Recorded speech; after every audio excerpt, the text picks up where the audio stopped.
right, good morning everybody, and welcome back to True Crime Loser. I hope you're doing well. So, wild stuff this weekend, folks. There's a judge named Esther Salas that last week, a couple days ago, took over a lawsuit between the Deutsche Bank investors and Deutsche Bank. And the reason the Deutsche Bank investors are suing Deutsche Bank is because a few days before that lawsuit this past week, bank regulators, I don't really understand too much at that point, but whoever regulates the banking fined Deutsche Bank $150 million. Quite a little fine. How do you get fined $150 million? Well, you do banking with Jeffrey Epstein for years and turn your back on just unbelievably suspicious transfers. Red flags were looked at and then flushed right down the toilet.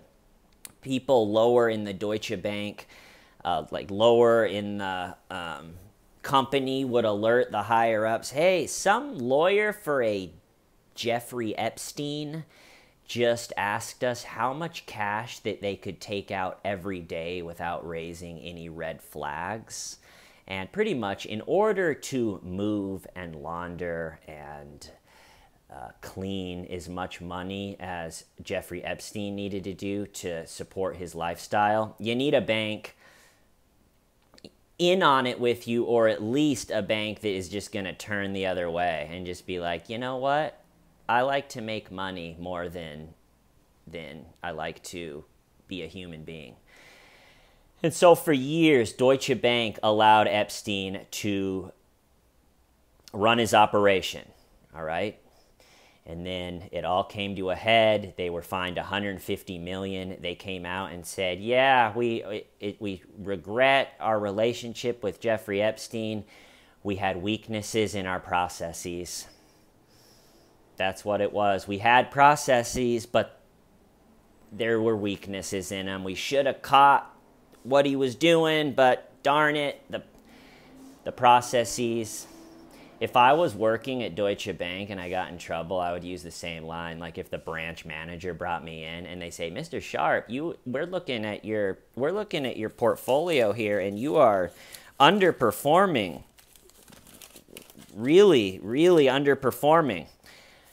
I'd go, yeah, about the reports and stuff. I, to be honest, have a real weak process. You can ask anyone in here. Anyone even in the building will tell you my process is incredibly weak. So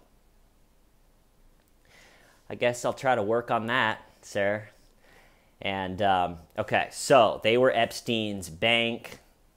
They tried to just chalk it all up to our processes.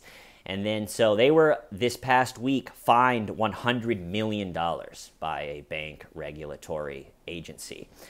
Well then, like I said, the investors of Deutsche Bank were like, this is not cool. We lost a bunch of money on this. Surely you guys knew what was happening. You were warned multiple times in 2013 when Epstein's charges went down in Florida. They were warned and just powered right through those. And so the investors sued Deutsche Bank, and a judge of this past week named Esther Salas took over that lawsuit. Well, then, a few nights ago, on Sunday night, the Salas residents had a knock on the door.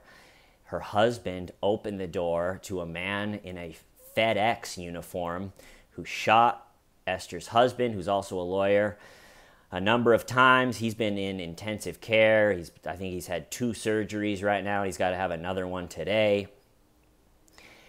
And horrifyingly sad, Esther's 20-year-old son was also standing right there, or walked to the door when he heard his father being shot. And he was shot straight through the heart and killed. And then the gun-wielding FedEx murderer disappeared into the night. So I saw that story. And obviously they're saying this looks like a hit, this looks like, a contract, these disappeared into the night, and it's like, are they ever going to find this guy? I was thinking, I don't know. and they find him. Well, they're saying they think they found him. So the number one suspect, the FedEx murderer they have, is Roy Hollander, who was found in his car dead with a alleged gunshot wound to his head, I guess. Self-inflicted gunshot wound is what they said. So he's gone. Can't talk to him about anything. And the background on him is, I guess they're saying that he's a lawyer and she heard a case from him 5 years ago. So it's like, okay, you look into that case, and she didn't even really rule against him, and then she dropped out of the case and gave it to someone else. So I'm really interested on if there's a motive for this Roy Hollander that comes out, because I'm not buying that she saw a case of his 5 years ago, nothing really notable happened, and then that just festered for 5 years, and then he shot up her family. That seems a bit of a stretch. I guess he was really against, one of his career where he took a stand was against ladies' nights in bars. He thought that was just not cool, just to have the ladies' nights. So again, I don't know how you could kickflip that into, like, he was extremely against ladies' nights at bars. He thought it was unconstitutional. Therefore, he shot up the judge's family. I also read somewhere that he may possibly had cancer. So I guess maybe it was one of those like terminally ill. He just had a vendetta against this judge and her family, so he went full FedEx on him. The night it happened, they were like, it could be a contract killing professional, or it could just be a really mean FedEx guy. And I was thinking, is that going to be a new thing? Like, someone goes FedEx, so the private sector version of going postal. Like, damn, that dude went full FedEx. Sad. But what a horrifying twist. And I have a feeling the media is going to do everything they can to distance it from the Epstein Deutsche Investor Bank thing. They're already, all the stories about him are like, he hated women's night, he hated feminists, she heard a case 5 years ago, so it looks like but I guess we'll see more information on Roy Hollander. But man, what a wild, I feel bad I wonder if, and she was fine, so it's almost like they just attacked her family. What a life ruiner that is. And you got to think she regrets being a judge. You would think I'd be sitting there being like, should have been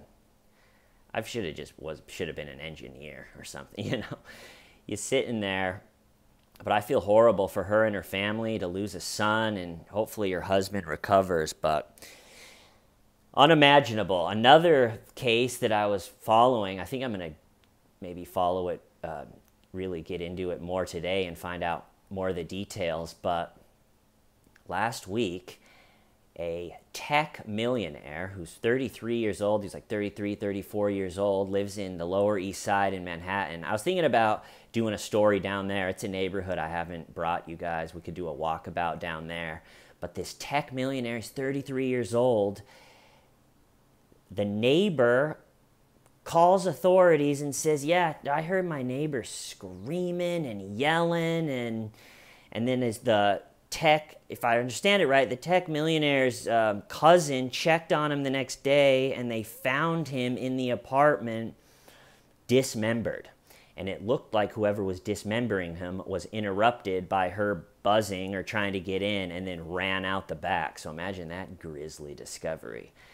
And so just like the last one with the Deutsche Bank, they reported it as this tech millionaire gets home, and it looks like a professional contract killing, because he gets home to this high-rise where you go into the elevator, and then the elevator opens right into these amazingly huge apartments, which security-wise is not the way to go. So The story, the first night it came out, was that this guy gets home, and then someone follows him into the elevator, hits another floor, saying, doing the classic, I'm not going to your floor. And then when the elevator's doors opened, they think that he was tased and then stabbed and then cut up with an electrical saw. And so I'm thinking, is this some like tech competition? Are they trying to silence this guy? Is this, something in the tech field? I don't think it's the most fair fighting type of field to get into. And they're thinking contract. And then they arrested his 21-year-old the next day or something. They arrested his 21-year-old personal assistant. And it's hard to believe. It's like, okay, his 21-year-old assistant, why? And it's coming out that maybe that the victim had lent his 21-year-old assistant like $100,000, or he owed him for whatever reason $100,000, and the assistant killed him in order not to pay that back. But then for me it runs into why that plan, he's either has to be a little bit stupid to think that plan was going to work, or there's a lot more to the story, because they easily found him with cell phone records and cell phone data and text messages between the two, and pinging and saying right where he is. And then they easily found out a motive, that he owes them all this money. So this is another one that at first it was like, is this a contract hit? It pointed to everything, and then the next day or two changed to someone that he knew. But I mean, I can't believe a 21-year-old owes his boss $100,000 and thinks that tasing him, stabbing him to death where his neighbors can hear the screaming or everything, and then using an electric saw to dismember him. You're still in the middle of Manhattan. I don't know, where are you going to go? But unbelievably wild stuff. I'll keep you guys in the loop with the Deutsche Bank lawsuit and the judge. They're probably going to have to give it to another judge. I can't imagine she's going to want to stay on the case. Imagine that. Hey, you want to take over the Deutsche case from Esther? It's like, no, I don't. Sorry. But I think that's all I got today. I hope you guys are having a good start to the week. I will see you next time. Why? Stiving why? Last question.